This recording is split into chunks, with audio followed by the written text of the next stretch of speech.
Hello what's up guys, कैसे हैं आप सभी लोग। आज का विषय है problem with computer repairing business. ठीक है, तो आप इमेजिन कीजिए कि मेरी जगह आप हैं।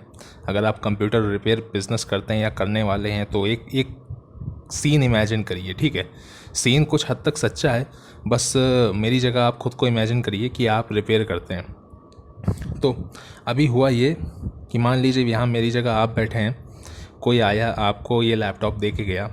उसने बताया कि इसमें बहुत सारी दिक्कतें हैं, विंडोज़ देर में खुलती है, ये अपने आप दबता चला जाता है, इंटरनेट एक्सप्लोरर अपने आप खुल जाता है, सर्च टाइप करो तो बहुत सारे बटन, कुछ दबाओ तो कुछ दबता है, और ये कुछ भी दबाओ जैसे कि आर दबाओ टी दबाओ तो वो दबता नहीं है, और कुछ अपने आप ही लिखता चला जाता है, जैसे जी अपने आप ही लिखता चला जा रहा है। ठीक है।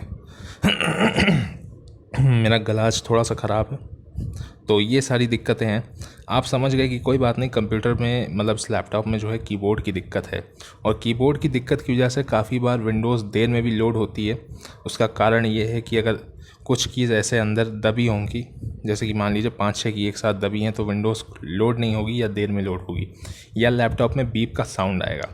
ऐसे में हम कीबोर्ड को अगर रिप्लेस कर दें या डिस्कनेक्ट कर दें तो हमारा लैपटॉप जो है सक्सेसफुली जो है बूट हो जाता है। तो यहाँ पे क्या किया जा सकता है, यहाँ पे रिप्लेस किया जा सकता है। लेकिन आप सबसे पहले क्या ट्राई करेंगे, आप सोचेंगे कि अंदर पहले खोल के चेक करते हैं कि क्या हो सकता है। ठीक है, तो आपने खोल के चेक किया, आपने जो है थोड़ा साइड में यहाँ पे ब्रश वगैरह लगाया। ठीक है, आपने साफ़ सफाई करी लैपटॉप की, इस उम्मीद में कि कभी कभी डस्ट पार्टिकल की वजह से भी ये दिक्कत होने लगती है। उसके बाद जब आपने लैपटॉप ऑन किया तो थोड़ा इसमें चेंज आ गया, लेकिन प्रॉब्लम नहीं गई। अब हो ये रहा है कि जी आपका सही हो गया, जी दबाने पे दब रहा है, लेकिन सी आपका ऐसे दबता चला जा रहा है। ए दबा रहे हैं तो आपका 1 दब रहा है। ठीक है, तो प्रॉब्लम गई नहीं, चीज़ें अलग तरीके से काम करने लगी।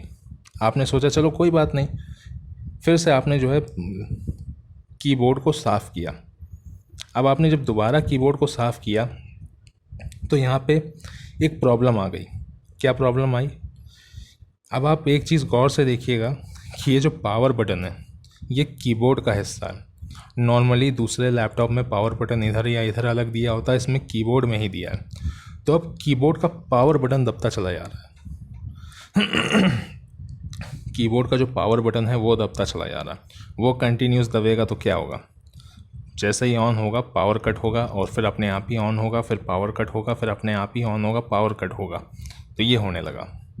अब ये लैपटॉप जो है पावर कट हो रहा है, ऑन हो रहा है, पावर कट हो रहा है, ऑन हो रहा है। ठीक है, अब ऐसे में आप क्या करेंगे, कस्टमर ने आपको दिया तो एटलीस्ट ये बूट तो हो ही रहा था, लेकिन जब आपने इसको साफ़ कर दिया तो अब इसमें दिक्कत क्या हो गई, बढ़ गई। तो आप देखेंगे ऑनलाइन कि इस कीबोर्ड का रिप्लेसमेंट यानी कि दूसरा कीबोर्ड, आपको पता चलता है कि ये कीबोर्ड कहीं नहीं मिलता, ये मिल ही नहीं रहा है। अब बहुत सारे ऐसे लैपटॉप होते हैं जिनका सामान या तो नहीं मिलता है या आउट ऑफ स्टॉक हो जाता है। तो आप क्या कर सकते हैं ऐसे केस में कि उसको कीबोर्ड को डिस्कनेक्ट कर देंगे, प्रॉब्लम सही हो जाएगी, और आप अपने कस्टमर से कह सकते हैं कि आप इसकी जगह जो है यूएसबी कीबोर्ड इस्तेमाल कर लो, आपका कंप्यूटर लैपटॉप बढ़िया चलेगा। यहाँ पे समस्या ये है कि पावर बटन भी जो है वो भी इस कीबोर्ड का ही हिस्सा है। ठीक है, आज मेरा गला थोड़ा ज़्यादा ख़राब है, तो पावर बटन जो है वो भी इस कीबोर्ड का हिस्सा है। कीबोर्ड को अगर आपने डिस्कनेक्ट कर दिया तो ये लैपटॉप हो जाएगा डेड। तो ये तो आपके ऊपर बहुत बड़ी सिरदर्दी हो गई है कि नहीं। अब इसका कीबोर्ड मिल नहीं रहा है, कीबोर्ड कहीं मिलता नहीं है, आपने पता कर लिया नहीं मिल रहा है, कीबोर्ड डिस्कनेक्ट करेंगे तो डेड हो जाएगा। अभी की कंडीशन ये है कि अपने आप ही ऑन हो रहा है, ऑफ़ हो रहा है, ऑन हो रहा है, ऑफ़ हो रहा है, क्योंकि इसमें दिक्कत आ गई। तो यहाँ पे मैंने क्या किया, मैंने कुछ किया नहीं, मैंने फिर से क्लीन किया। फिर से रिबन को क्लीन किया। समहाउ कुछ ऐसा हो गया कि कीज़ काम नहीं कर रही हैं, कुछ कीज़ शायद डिलीट वगैरह काम कर रही हैं, लेकिन ज़्यादातर कीज़ काम नहीं कर रही हैं, बट पावर बटन काम कर रहा है। तो अभी मैं पावर बटन दबाऊंगा तो ये देखिए लाइट जल गई। ठीक है, लिख के भी आ गया। तो पावर बटन काम कर रहा है। तो ऐसी दिक्कतें आपके संग भी हो सकती हैं, और इसके लिए मैंने कुछ किया नहीं, मैंने फिर से क्लीन किया, रिबन को क्लीन किया जो पत्ता होता है, और सम हाउ मैजिकली कुछ ऐसा हो गया कि कुछ कीज़ काम नहीं कर रही हैं प्रॉपर तरीके से, लेकिन पावर बटन काम कर रहा है। अब ऐसे में सही, अब आगे क्या किया जा सकता है, आगे का प्रोसीजर क्या है? आगे का प्रोसीजर ये है कि अब इसको एज इट इज़ इसको ना टच किया जाए, और अगर आपने किसी कस्टमर से कोई ऐसी चीज़ ली है तो उससे बोल दीजिए कि ये चीज़ फिक्स नहीं हो सकती। इसका कारण ये है कि एक तो इसका रिप्लेसमेंट मिल नहीं रहा है, यानी कि इसका कीबोर्ड कहीं अवेलेबल नहीं है, दूसरा हम इसे डिस्कनेक्ट कर दें तो ये देखिए आपके सामने इसी में लगा है, ऑन कैसे करेंगे आप? ये चीज़ हो नहीं सकती। तो मैं तो यहाँ पे बच गया, कम से कम कस्टमर ये तो नहीं कह सकता कि और बुरी हालत में मैंने इसको कर दिया, ठीक है। लेकिन अगर मान लीजिए कि ये ऑन ना होता तो यहाँ पे हम बहुत बुरे फंस सकते थे।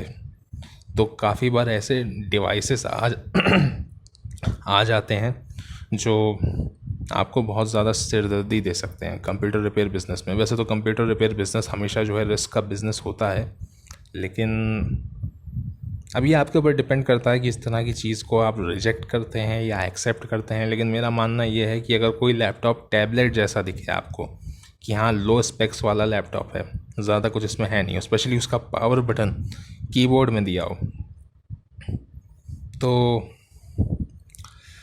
मना करने में ही समझदारी है। और कोई भी लैपटॉप एक्सेप्ट करते समय उसका सब कुछ देख लें अलग से मिलता है या नहीं मिलता है। अब मान लीजिए इसका कीबोर्ड मिलता, तब तो हम कस्टमर से ये कह सकते थे कि रिप्लेसमेंट ही एक ऑप्शन है, अदरवाइज़ आपका कंप्यूटर जो है ठीक नहीं होगा। तो शायद वो रिप्लेस करवा लेता और कुछ पैसे हमको मिल भी जाते, बट रिप्लेसमेंट अवेलेबल ही नहीं है और हम निकाल सकते नहीं। तो होता क्या कि हम कस्टमर को उस पहले से भी बुरी कंडीशन में ये लैपटॉप वापस करते। यानी कि पहले जब उसने दिया था तो चल रहा था, लेकिन कीज़ की दिक्कत थी। अब जब हम उसको दे रहे हैं तो ये ऑन भी नहीं हो रहा है, मतलब खुद से ही ऑन हो रहा है, खुद से ही ऑफ़ हो रहा, ऑन हो रहा, ऑफ़ हो रहा। तो हमने क्या किया, बैटरी निकाल दी, क्योंकि बैटरी लगाए रहेंगे तो यही करता रहेगा या खुद ही ऑन ऑफ होते होते डेड हो गया। तो हम कस्टमर को बताएंगे कि अब ये ऐसी हालत में आ गया तो ये बिज़नेस के लिए अच्छा नहीं है। और कस्टमर आपसे लड़ेगा या नहीं लड़ेगा ये इस बात पे डिपेंड करता है कि कस्टमर कितना ज़्यादा समझदार है, कितना वो इस बात को समझता है कि हाँ ये चीज़ आपके हाथ में नहीं थी, और कितना वो इस बात पे बना रहता है कि नहीं जैसा था वैसा करके दो, एटलीस्ट मैंने तुम्हें चलती हालत में दिया था, तुमने और बुरी हालत में करके दे दिया। तो कस्टमर की मानसिकता भी अलग अलग तरह की होती है। तो कुछ कस्टमर लड़ जाते हैं, कुछ कस्टमर नहीं लड़ते हैं, बट ओवरऑल यहाँ पे जो है ये फ़िलहाल चल रहा है। तो हम इसको कर देते हैं बंद, Alt F4 दबा के देखते हैं, नहीं दब रहा, ठीक है, इसको इसी से बंद कर देंगे हम। कीबोर्ड की ज़्यादातर कीज़ काम नहीं कर रही हैं, बट बहुत अच्छी बात है पावर बटन काम कर रहा है। सो आई होप ये वीडियो आपको अच्छा लगा हो। वीडियो पसंद आया हो तो वीडियो को लाइक कीजिएगा, मन करे तो चैनल को सब्सक्राइब, और मन करे तो बेल आइकन को भी प्रेस कर दीजिएगा। फिलहाल के लिए इस वीडियो में इतना ही। मैं आपसे नेक्स्ट वीडियो में मिलूंगा, तब तक के लिए बाय बाय।